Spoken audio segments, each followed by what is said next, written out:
So Nick and I are here today and we're collecting some live bait, and we're using a cast net for that. But just to roughly run through it, there's 3 styles of nets that you can select.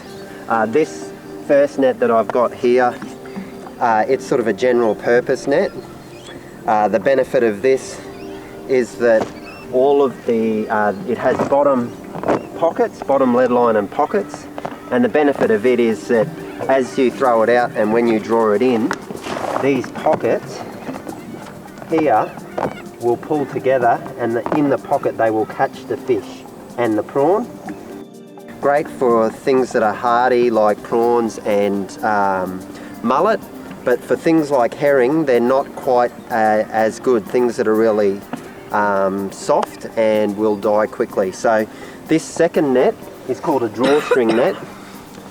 What it does is you throw it out, it has no pockets, but as you draw it in, it will actually create one big pocket that goes all the way down, and then your bait is actually caught in that big pockets. And then when it comes to releasing the fish, and this is particularly good net for fish like herring, all you do is you pull that one drawstring up and then shake that straight into the bucket or in your live well, and the herring, which are much softer, then drop straight into that and they stay alive a lot better.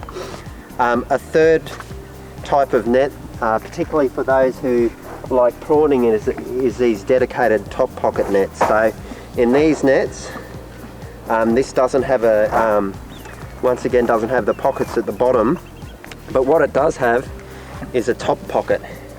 And the benefit of the top pocket is that you throw it out, prawns in their nature jump, particularly in deep water these are used, or with a bit more depth, and as you draw that lead line forward, the prawns move to the surface and then they get caught in this top pocket, and then to remove them you just release this and that opens up, and then you just get your prawns out, or what you can do is just shake them out.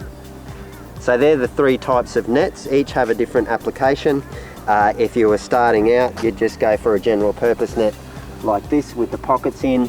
If you're if you want to upgrade or focus in on baits like herring, this net is the drawstring net's great, and if you want to focus in on prawning, these top pocket nets are probably the way to go.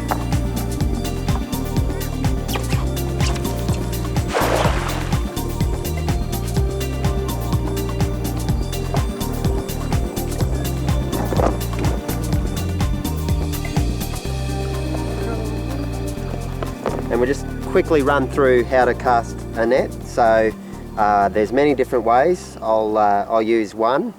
So the important thing, just to wrap your rope on your hand in case you let go of the rope and you lose your net. Last thing you want to do is lose the net. And then what you want to do is gather some nice 30 centimeter loops so that when you throw the net, it'll throw out nice and neat. And you do that all the way through the net till you've got a nice amount that you can work with. Now there's a couple of different ways that you can cast. I'm using quite a heavy 12-foot net with 3/4 inch mesh at the moment. We're chasing prawns, so we want to try and get the smaller bait. So for this style we put that the lead line over our hand, then we turn it towards ourselves and gather up a third on this side. For the modified way that I'm using today, I'm actually putting that over my shoulder to take some of the weight, and then on the other side I gather up another third like so, and then you point towards the direction you want to cast. The idea with the cast netting is you want to create a circle, so with your hands and your body you need to try and move in such a way that does that. With that I'll lead with this hand to flick the cast net around to get that circle, and then with the shoulders and the other arm I'll use that to propel it forward. It's important to keep the net close to the bottom as possible. As the lead lines hit the bottom, they'll actually stir up the prawn, and you want those lead lines to actually pull together so that the prawn doesn't escape from the bottom. With prawning, it's obviously, there can be quite a bit of mud. So we'll just let that mud drain, and then for this particular boat, we use just a bit of a cover to provide a bit of protection so it's not so much work. The area that we're working at the moment has nice mud banks and several drains.